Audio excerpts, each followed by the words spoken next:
Pansinin niyo yung folder sa harapan ni Alcantara. Yan ang kanyang statement na binuksan niya kasi babasahin niya. Tapos, yun, binigyan siya ng script ni Boying. Kaya pala siya pinaupo dyan ni Panfilo. Kasi hindi naman siya dyan nakaupo nung pisa, di ba? Pinalipat lang siya ni Panfilo. Nakita mo yung naging facial expression nitong si Alcantara nung ibinigay ni Boying sa kanya yung papel. Kasi siguro nagulat siya. At saka at the same time, nakakakaba. Naiipit siya eh. Sasabihin ba niya yung totoo na nalalaman niya or babasahin niya yung script na ibinigay ng demonyong si Boying sa kanya? Tingnan niyo, nag-iba na yung itsura niya. Kaya pala nung umpisa ng statement niya, hindi siya nagbabasa. Natatandaan niyo ba yun? Sabi niya hindi niya nababasahin yung statement niya dahil alam naman niya. So, inihayag niya yung statement niya.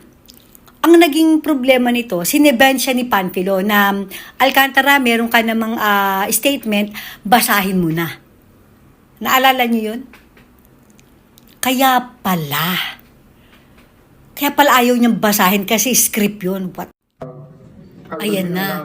Ito na yung pinapaalam siya ni Boying sa chairman na dadalhin niya muna itong si Alcantara sa DOJ at ibabalik ng 2:00 para nga daw doon sa statement niya para maging parang ipo-formalize.